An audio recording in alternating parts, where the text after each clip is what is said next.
Microsoft word में आज हम लोग सीखेंगे कि किस तरीके से होम टैब का यूटिलाइजेशन होता है। होम टैब के अंदर ऑलरेडी कट कॉपी पेस्ट हम लोग सीख चुके हैं पहले से, लेकिन यहाँ पर एक एक्स्ट्रा टूल्स भी आपको मिल रहा है जिसे हम लोग फॉर्मेट पेंटर बोलते हैं। ठीक है, ठीक उसी तरह से फॉन्ट में अगर आप आते हैं तो यहाँ पर देखिए बोल्ड, इटैलिक और अंडरलाइन सीख चुके हैं आप। स्ट्राइक आउट भी सीख चुके हैं, सब स्क्रिप्ट एंड सुपर स्क्रिप्ट भी सीख चुके हैं, लेकिन यहाँ पर एक और टूल्स है जिसे केस चेंजेस बोलते हैं, ये हम लोग सीखेंगे। ठीक है, तो यहाँ पर जितने सारे टूल्स हैं उस सारे टूल्स को एक बार फिर से रिवीजन करते हुए आगे बढ़ेंगे हम। अब आते हैं, हम लोगों को सबसे पहला प्रॉब्लम यही होता है कि हम टाइप कैसे करें। यानी अपने ही बारे में अगर 10 लाइन हमको लिखने के लिए कहा जाए तो थोड़ा क्रिटिकल होता है लिखना, है ना। तो यहाँ पर वो प्रॉब्लम आप सॉल्व कर सकते हैं, लेकिन ज़्यादा अच्छा होता अगर आप टाइप करते हैं। ठीक है, तो यहाँ पर क्या करते हैं हम लोग, फॉर्मूला यूज करते हैं इक्वल टू RAND रैंड, उसके बाद first bracket start and close करके जैसे इंटर की प्रेस करेंगे एक पैराग्राफ ये अपने आप क्या करेगा, लिख देगा। ठीक है, अब आपको ज़्यादा टेक्स्ट चाहिए सीखने के लिए तो आप क्या कर सकते हैं, इसको सेलेक्ट कर लीजिए, यहाँ से कंट्रोल C के थ्रू कॉपी कर सकते हैं, और जिधर भी पेस्ट करना, एक से ज़्यादा पैराग्राफ पेजेस क्रिएट करना, कंट्रोल भी प्रेस करते रहिए, वो सभी के सभी क्या होते रहेंगे, कॉपी होते रहेंगे। ठीक है, तो ये कॉपी हो गया।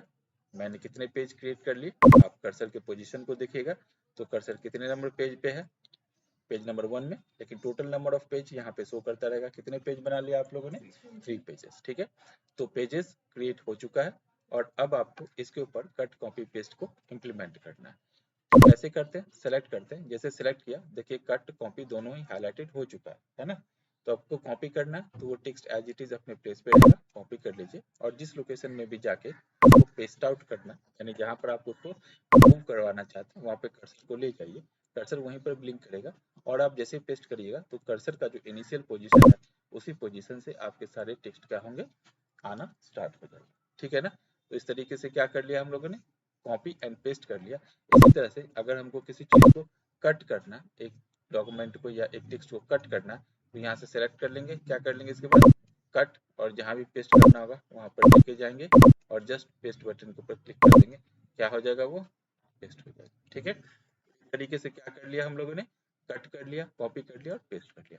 फॉर्मेट प्रिंटर इस टूल्स को यूज करने के बाद सीखेंगे तो ज्यादा अच्छा होगा। ठीक है, यहाँ पर सेलेक्ट करते हैं फिर से, अगर आपको बोल्ड करना है यहाँ से बोल्ड कर सकते हैं। बोल्ड करने का एक और टूल्स बताया था मैंने, कंट्रोल की को प्रेस करके बी की को प्रेस करेंगे तो क्या होगा, बोल्ड होगा। अगर आपको ये कीज याद नहीं रहे तो आप अपने माउस के पॉइंटर को जैसे ही इस टूल्स के पास लेके जाइएगा, देखिएगा शॉर्टकट की भी आपको शो कर देगा, कंट्रोल बी, और एज इट इज उस की को उसको प्रेस करने के बाद क्या ऑपरेशन परफॉर्म होगा वो भी नीचे में लिख देगा। ठीक है, तो अगर आप भूल जाते हो बार बार तो आप कॉपी के अंदर इसको नोट डाउन भी कर सकते हो जब आप प्रैक्टिस के लिए बैठोगे सिस्टम पे। तो ठीक है, यहाँ पर देखिए इसी तरह से अटैलिक को परफॉर्म करना है तो यहाँ से इसको सेलेक्ट कर लीजिए और अटैलिक बटन के ऊपर क्लिक करिए। जैसे अटैलिक बटन के ऊपर क्लिक करते हैं टेक्स्ट के ऊपर अटैलिक मूवमेंट ऑटोमेटिकली आ जाता है। ठीक है, इसी अटैलिक को कंट्रोल आई के थ्रू भी ऑपरेशन परफॉर्म करते हैं। और अंडरलाइन करना तो टेक्स्ट को फिर से सेलेक्ट कर लीजिए जिसको भी अंडरलाइन करना, और कंट्रोल यू प्रेस करिए या जैसे यू बटन के ऊपर क्लिक कर दिए तो भी क्या होगा, वो अंडरलाइन आ जाएगा। ठीक है, तो तीनों ही ऑपरेशन एक साथ परफॉर्म करना, बोल्ड भी, इटैलिक भी और अंडरलाइन भी, तो भी आप कर सकते हैं, कोई इशू नहीं। ठीक है, वहां पर देखिए आपको फॉन्ट ऑप्शन कब मिल रहे थे, वर्ड पैड के अंदर यहाँ पे बहुत सारा ऑप्शन मिलेगा, जो भी राइटिंग स्टाइल आपको अच्छा लगे यहाँ से सेलेक्ट कर दीजिए, और सेलेक्ट करके जैसे ही आप ओके बटन के ऊपर क्लिक करिएगा क्या होगा, वो राइटिंग स्टाइल चेंज हो जाएगा। एक और चीज, अगर आपको किसी दूसरे लैंग्वेज में लिखना है, मान लीजिए हिंदी, इंग्लिश, उर्दू, पंजाबी, बंगाली, जिस लैंग्वेज में भी लिखना है आपके कंप्यूटर के अंदर, उसका फॉन्ट अगर यहाँ पर इंस्टॉल्ड है और उस पर्टिकुलर लैंग्वेज का टाइपिंग आप जानते हैं, कीबोर्ड सेटिंग्स आप जानते हैं, तो उस फॉन्ट को सेलेक्ट करके जस्ट उसके बाद टाइप करिएगा तो उसी लैंग्वेज में क्या होगा, टाइप होके आएगा आपका टेक्स्ट। ठीक है ना, इसके बाद टेक्स्ट के साइज को बड़ा करना, सेलेक्ट कर लीजिए यहाँ से और बड़ा कर दीजिए। ठीक है, मैंने आपको वर्डपैड पढ़ाते हुए भी ये बताया था कि जब भी हम लोग आगे के एप्लीकेशन को स्टडी करेंगे तो पीछे जो भी एप्लीकेशन स्टडी किया उसके कुछ कुछ पार्ट्स होंगे ही होंगे और एक्स्ट्रा टूल्स भी होंगे। तो वो जो पार्ट्स पहले बता चुका है मैंने उसको दोबारा से रिपीट नहीं करेंगे। जैसे सपोज कीजिए सेव करना, न्यू करना, ओपन करना, है ना, ये सारा चीज नोटपैड के अंदर बता रखा है, वर्डपैड के अंदर बता रखा है। तो यहाँ पर देखिए ऑफिस रिबन बटन इसको बोलते हैं। ठीक है, यहाँ पर क्लिक करेंगे और यहाँ पर देखिए न्यू करना, ओपन करना, सेव करना, सेव एज करना, ये सब दोबारा बताऊं ये जरूरी नहीं है ना। तो जो बता रखा है वो बता रखा है। ठीक है, चलिए आगे आते हैं। अब यहाँ पर जो टूल्स आपको दिए गए हैं टेक्स्ट के साइज को बड़ा करने के लिए, आप बड़ा कर सकते हो, छोटा करना है छोटा कर सकते हो, यहाँ से भी बड़ा कर सकते हैं और छोटा कर सकते हैं, ठीक है ना। एज वेल एज अगर आप टेक्स्ट को स्ट्राइक आउट करना चाहते हो, सेलेक्ट कर लीजिए और स्ट्राइक आउट बटन है इसके ऊपर क्लिक करिएगा, क्या होगा वो स्ट्राइक आउट हो गया, ठीक है। ऐसे ही सबस्क्रिप्ट और सुपरस्क्रिप्ट ऑलरेडी बता चुका हूँ, दोबारा बताने का जरूरत नहीं है। जैसे H2O आपको लिखना है, ठीक है, तो क्या करेंगे H2O लिख लिया, इसके बाद 2 को क्या करेंगे इधर से सेलेक्ट कर लेते हैं, उसके बाद सबस्क्रिप्ट डायरेक्ट क्लिक करिए, हो गया। इसी तरह से सुपर स्क्रिप्ट भी लिखना है, 25 पावर 5 लिखना है आपको, तो 225 आ गया है ना, 255 आ गया, यहाँ से सेलेक्ट कर लेते हैं और सुपर स्क्रिप्ट यूज करते हैं, ठीक है। यूज करने के बाद फिर से अगर नॉर्मल टेक्स्ट में आपको लेके आना है अपने टेक्स्ट को, तो क्या करना है, यहाँ से सुपर स्क्रिप्ट बटन को एक बार और क्लिक करिएगा, नॉर्मली वो डी हाईलाइटेड हो गया, मतलब डिसेलेक्ट हो चुका है वो, ठीक है। अब आते हैं नॉर्मली जब भी हम किसी ऑफिस के अंदर काम करते हैं तो टाइप करते हुए कभी कभी ऐसा पता चलता है कि भाई मैंने तो सभी को स्मॉल लेटर में टाइप कर दिया, लेकिन जब इसको अपने बॉस के पास लेके गए तो पता चला कि सबको कैपिटल लेटर में टाइप करना था और आप ऑलरेडी 100-200 पेज टाइप कर चुके, तो आपके लिए उस समय में एक बड़ा मुश्किल का दौर गुजरेगा कि भाई 200 पेज टाइप करने के बाद दोबारा से कोई कहे कि नहीं कैपिटल लेटर में टाइप करके लाओ, तो आपका क्या हाल होगा आप समझ सकते हो। तो इसीलिए इस टाइप के प्रॉब्लम को सॉल्व करने के लिए यहाँ पर एक्स्ट्रा चेंज केस ऑप्शन दिया गया है, ठीक है। इस चेंज केस ऑप्शन के अंदर क्या करेंगे, टेक्स्ट को सेलेक्ट करेंगे, ऐसे यहाँ पर क्लिक करेंगे, अगर आपको अपर लेटर में कन्वर्ट करना है तो जो सिलेक्टेड टेक्स्ट है वो अपर लेटर में क्या होगा कन्वर्ट होगा, ठीक है। ऐसा हो सकता है कि फिर आप लेके जाओ और फिर आपको पता चले कि नहीं नहीं अपर लेटर में भी नहीं चाहिए था, आप एक काम करो हर एक वर्ड का पहला लेटर कैपिटल कर दो, ठीक है। तो फिर क्या करेंगे, इधर क्लिक करेंगे और क्लिक करने के बाद कैपिटलाइज ईच वर्ड ऑप्शन यहाँ क्लिक कर दिया, हर एक वर्ड का पहला लेटर क्या हो गया कैपिटल लेटर में हो गया, ठीक है। इसके अलावा भी बहुत सारा टूल्स है, सेंटेंस के अंदर क्या होता है, जो सेंटेंस है आपका उसका पहला लेटर कैपिटल होता है, बाकी सभी के सभी स्मॉल लेटर में रहते हैं, ठीक है। इसी तरीके से अगर टॉगल केस आप सेलेक्ट करते हो तो फर्स्ट लेटर स्मॉल हो गया, बाकी सभी क्या हो गए कैपिटल हो गए, ठीक है।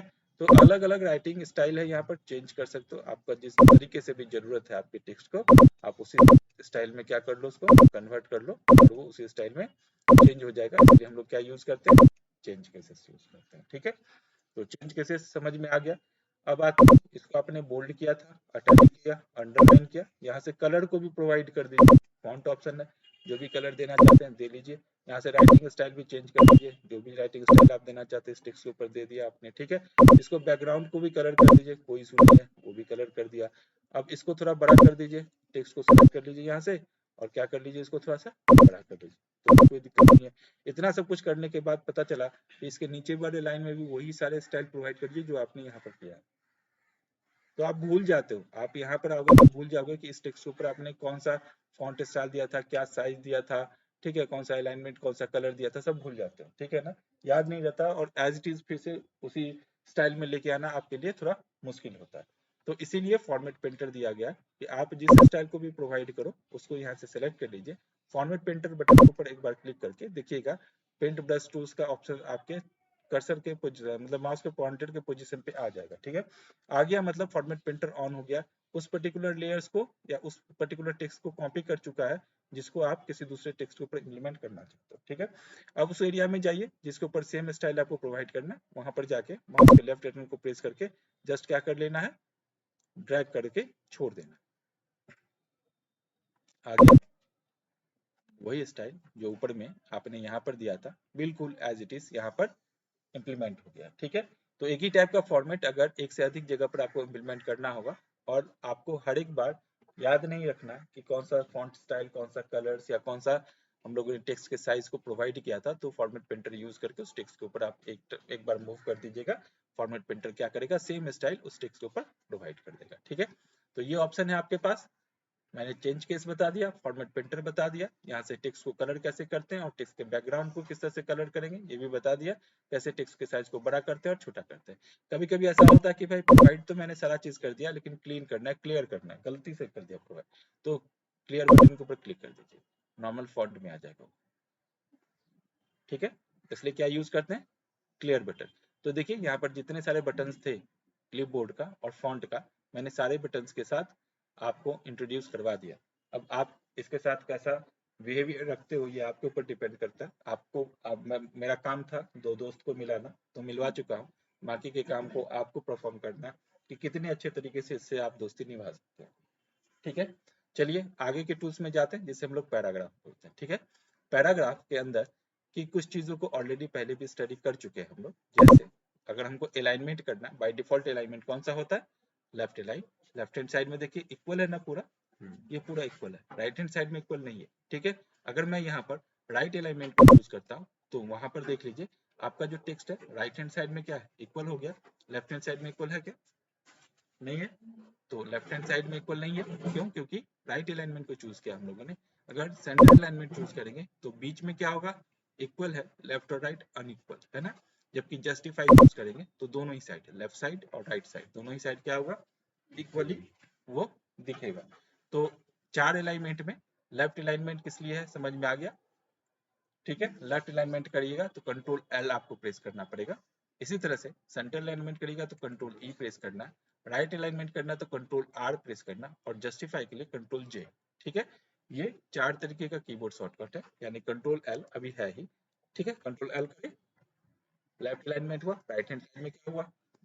अनइक्वल हो गया। इसी तरह से राइट अलाइनमेंट कंट्रोल आर करते हैं, राइट हैंड साइड में इक्वल, लेफ्ट हैंड साइड में अनइक्वल है। ठीक है, कंट्रोल ई करेंगे तो क्या होगा? मिडिल पोर्शन के ऊपर।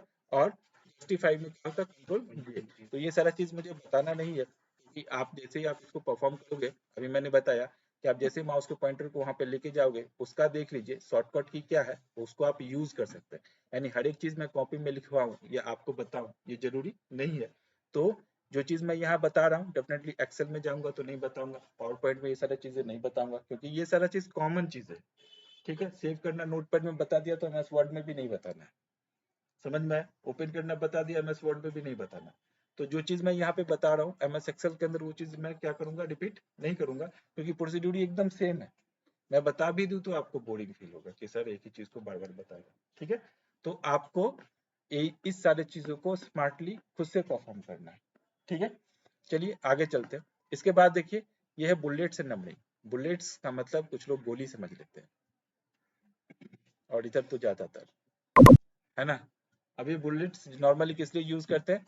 लिस्टिंग के लिए। ठीक है, यानी अगर हमको पॉइंट वाइज किसी भी चीज को लिखना है तो बुलेट्स और नंबर। ठीक है, जैसे डॉट डॉट करके पॉइंट्स लिखने हैं, लिस्ट को लिखना है तो बुलेट्स यूज करेंगे। और अगर नंबर्ड के फॉर्मेट में लिखना है, 1 2 3 4 के फॉर्मेट में लिखना है तो नंबर यूज करेंगे। आप चाहो तो दोनों भी यूज कर सकते हो। ठीक है, कैसे करेंगे ये देख लेते हैं। सबसे पहले बुलेट्स यूज करते हैं, यहाँ पे क्लिक आउट कर लिया, और अब आपको यहाँ पर एक एक करके लिस्ट को जनरेट करना है। ठीक है, जैसे मैं यहाँ पर लिखता हूँ स्कूल। ठीक है, स्कूल टाइप करके इंटर की प्रेस कर दिया। ठीक है, अब लिखना है आपको कॉलेज। ठीक है, लिख दिया। अब आपको यहाँ पे और कुछ नहीं लिखना है, बिना कुछ टाइप के इंटर की प्रेस कर दी। ठीक है, क्या हो गया? हट गया। लेके आना था, एक और बुलेट्स लिखना है, फिर से आप कॉलेज के पास अपने माउस के पॉइंटर को ले जाके कर्सर को वहां पॉइंट आउट कर दीजिए, फिर से इंटर की प्रेस कर दीजिए, फिर आ जाए। और बिना कुछ लिखे हुए अगर आपको निकलना है तो क्या करेंगे? बिना कुछ टाइप के इंटर की प्रेस कर देंगे, बाहर आ जाए। स्कूल के अंदर आपको पता चला कि 3 सेक्शन है। एक सेक्शन जिसे हम लोग बोलते हैं आर्ट्स, दूसरा कॉमर्स और तीसरा साइंस। तो अब इसको सब लिस्ट यानी सब बुलेट्स बोलेंगे। ठीक है ना, यानी स्कूल के पास गए, जाकर क्या किया हम लोगों ने? देखिए स्कूल के पास गए, कर्सर को वहां पर रख दिया और इंटर की प्रेस कर दिया। जैसे इंटर की प्रेस हो गया, स्कूल का क्या हो गया? में एक और लिस्ट करने के लिए स्पेस दे दिया कि भाई और कुछ लिस्टिंग करना है कर लो। लेकिन हमको क्या करना है? इसका सब बुलेट्स यूज करना है। तो बिना कुछ टाइप किए टैब की प्रेस करिएगा, आपके कीबोर्ड में टैब की। ठीक है, टैब की देखिएगा शिफ्ट जो कैप्स लॉक है उसके ठीक ऊपर में मिलेगा। ठीक है, नोटपैड इसलिए आपको सिखाया था कि आप कीबोर्ड के हर एक की को क्या कर सको, समझ सको। तो अगर आपने समझा होगा तो टैब की कहाँ है ये समझ में आ गया होगा। ठीक है, तो टैब की क्या करेगा? जस्ट टैब की प्रेस करिए, क्या हो गया? ये स्कूल का एक सब बुलेट्स आ गया ना। इसके अंदर एक सब्जेक्ट हमको आर्ट्स लिखना है, दूसरा कॉमर्स और तीसरा साइंस। ठीक है, आ गया। अब देखिए इस आर्ट्स के अंदर भी आपको सब बुलेट्स यूज करना, तो आर्ट्स के पास जाइए और इंटर की प्रेस कर दीजिए, और फिर से यहाँ पर क्या करना, आपको टैब की प्रेस कर लेना। आर्ट्स का भी सब बुलेट्स आ गया। ठीक है, आर्ट्स में हिस्ट्री, ठीक है, सोशल साइंस, ज्योग्राफी। ठीक है, अब आपको पता चला कि भाई इतना ही करना है, कॉमर्स में आ जाते हैं, यहाँ पर आकर इंटर की प्रेस करते हैं। ठीक है, इसका भी सब बुलेट चाहिए, अकाउंट और बिजनेस स्टडी। ठीक है, अब आते हैं साइंस में भी आ जाते हैं, यहाँ पर आके इसका भी सब बुलेट्स इंटर करना है, इंटर की प्रेस कर दिया, फिर से टैब की प्रेस करते हैं और यहाँ पर फिजिक्स, केमिस्ट्री, मैथमेटिक्स, बायोलॉजी। ठीक है, समझ में आया। अब इसके बाद हमको नहीं चाहिए। ठीक है, इस तरह से क्या कर सकते हो, लिस्ट जनरेट कर सकते हो।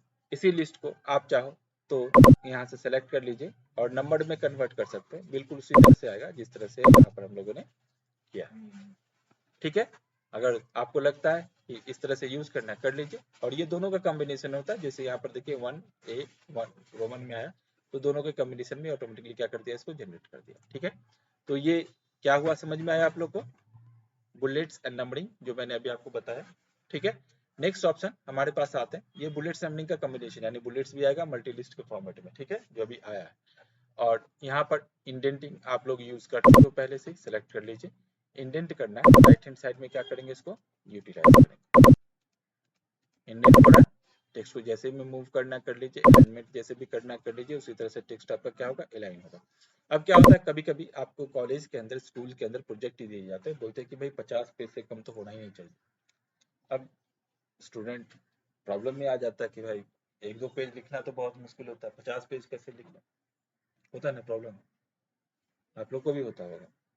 लेकिन उस प्रॉब्लम का सलूशन ये लोग कैसे निकालते हैं, जो बच्चे स्मार्ट बच्चे होते हैं वो क्या करते हैं, कुछ इस तरह से इस पैराग्राफ का यूज करते हैं। क्या करते हैं, जैसे सपोज करो आपने 100 लाइन लिख लिया है, ठीक है, अब इसके बीच के गैप को बढ़ा देते हैं, ऐसे क्लिक करेंगे यहाँ से 1.5, कितना टाइम लगेगा इस पेज को इंक्रीज करने में, थोड़ा सा मार्जिन को एडजस्ट कर देंगे लेफ्ट राइट से छोटा करो, 50 पेज होने में ज़्यादा टाइम नहीं लगता, आराम से हो जाता है। और जब स्कूल के अंदर पूछा जाता है भाई बहुत कम लिखो, तो अच्छा दिखना चाहिए ना, मतलब प्रेजेंटेशन भी अच्छा होना चाहिए, इसलिए उसको उस तरह से गैप को मेंटेन करके रखा। ठीक है, और कम टेक्स्ट रहेंगे तो अगर आपको कुछ क्वेश्चंस किए जाएंगे तो आप क्या करोगे, उसको भूल भी दोगे, क्योंकि क्वेश्चन तो कंटेंट से ही आना है, उससे बाहर से तो आना नहीं है। जिस पर्टिकुलर टॉपिक के ऊपर आपने प्रोजेक्ट क्रिएट किया उसी से आएगा, तो टॉपिक भी कम हो गया, टेक्स्ट का साइज भी बड़ा हो गया। तो मैं साथ साथ आप लोग को ये भी बता देता हूँ कि आप लोग प्रोजेक्ट कैसे क्रिएट करोगे, कैसे अलाइनमेंट करोगे, है ना।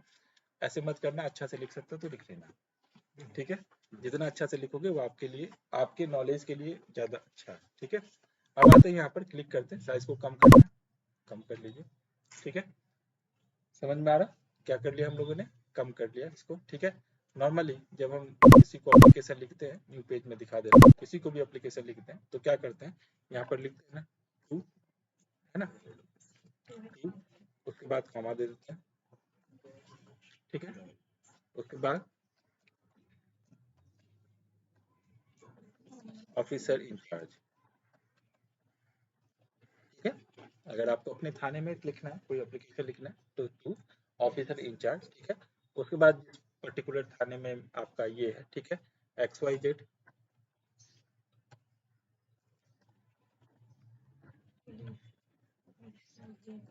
ठीक है, उसके बाद जो एड्रेस लिखते हैं लिख देते हैं। ठीक है,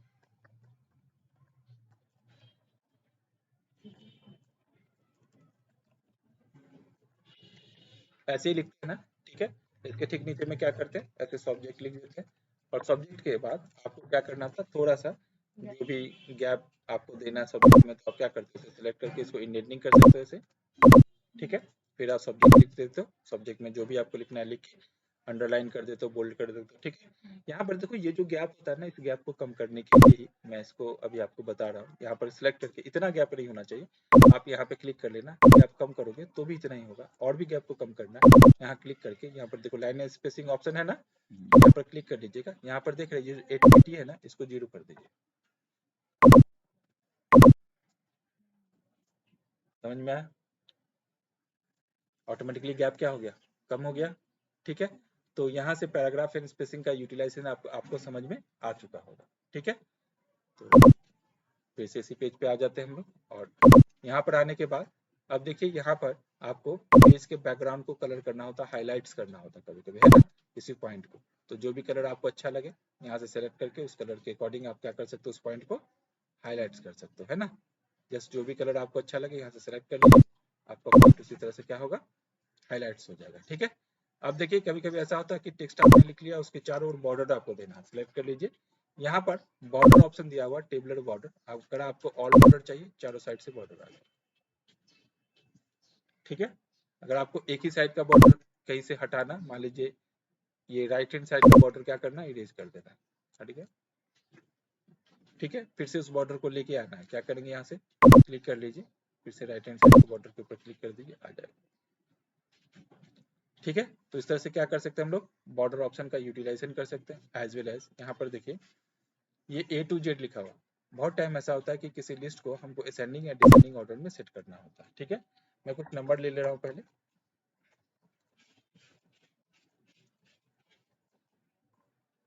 ठीक है। ये नंबर्स ना ही असेंडिंग ऑर्डर में है और ना ही डिसेंडिंग ऑर्डर। ठीक है। तो इसको असेंडिंग या डिसेंडिंग ऑर्डर में सेट आउट करने के लिए सेलेक्ट करते हैं इधर से, और यहाँ पर देखिए A to Z ऑप्शन दिया हुआ है, इसको सेलेक्ट कर लीजिए। आप देखिए नंबर है पैराग्राफ के अंदर, सेलेक्टेड ऑटोमेटिक बता दिया, जो किस ऑर्डर में सेट होगा, असेंडिंग ऑर्डर में। यहाँ पर असेंडिंग करके ओके कर दीजिए। देखिए जो सबसे छोटा नंबर है वो सबसे ऊपर आ गया, उसके बाद उससे थोड़ा बड़ा, है ना, ऑटोमेटिकली ये असेंडिंग ऑर्डर में क्या कर लिया, सेट कर लिया। इसी तरह से डिसेंडिंग ऑर्डर भी चूज करेंगे यहाँ पर, तो डिसेंडिंग बटन के ऊपर क्लिक करके ओके बटन के ऊपर जैसे क्लिक करेंगे ऑटोमेटिकली वो क्या होगा, डिसेंडिंग ऑर्डर में कन्वर्ट हो जाएगा। तो नंबर्स को असेंडिंग या डिसेंडिंग जिस ऑर्डर में भी सेट करना आप यहाँ से कर सकते हो। ठीक है। एज वेल एज अगर कोई अल्फाबेट भी लिखते तो उसी तरीके से क्या होता, अल्फाबेट सेट हो जाता। मैं लिख रहा हूँ,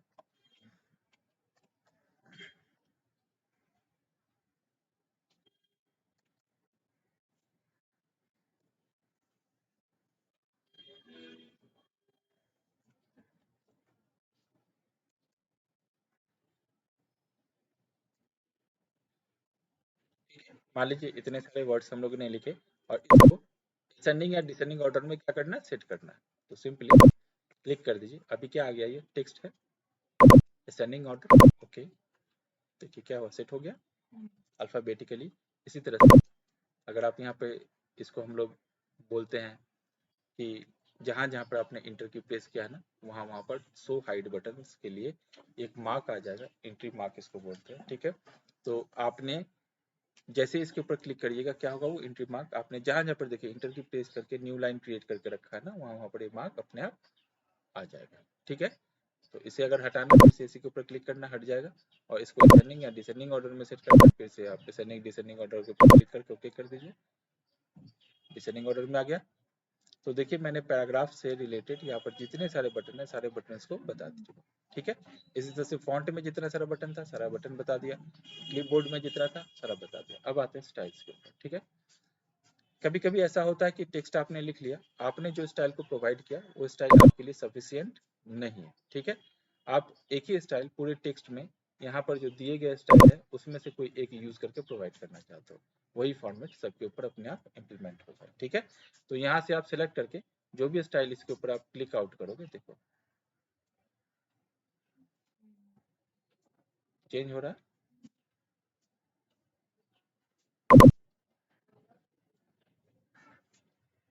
समझ में आया।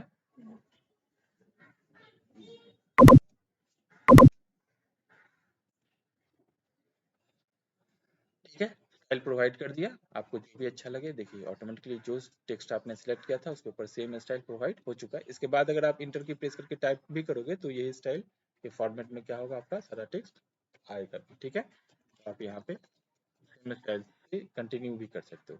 चेंज स्टाइल बता दिया। फाइंड एंड रिप्लेस पहले भी बताया, एक बार फिर से बता देता हूँ, नोटपैड के अंदर भी है, वर्डपैड के अंदर भी है। ठीक है। किसी टेक्स्ट को फाइंड करना, आपने क्या कर रखा है, किसी टेक्स्ट को लिख रखा है और वो एक टेक्स्ट बार बार आप यूज किए हो और उसका स्पेलिंग मिस्टेक है, ग्रामेटिकल मिस्टेक कुछ भी है, उसको क्या करना चाहते हो, आप ठीक करना चाहते हो। ठीक है। तो आप यहाँ से टाइप कर सकते हो, चेंज नाम का वर्ड को क्या करना, हमको सर्च करना, क्लिक कर लेते हैं और फाइंड नेक्स्ट या फाइंड इन। ठीक है। ये सब ऑप्शन है, क्लिक करिए। देखिए जहाँ भी चेंज था क्या कर दिया, वो हाईलाइटेड कर दिया। ठीक है। चेंज के बदले में कुछ भी लिखना है आप यहाँ पर लिख लोगे, ऑटोमेटिकली रिप्लेस करोगे तो क्या होगा, वो रिप्लेस हो जाएगा। ठीक है, ये फाइंड एंड रिप्लेस ऑप्शन दिया हो, सेलेक्ट ऑल, सभी के सभी क्या हो जाएंगे, सेलेक्ट हो जाएंगे।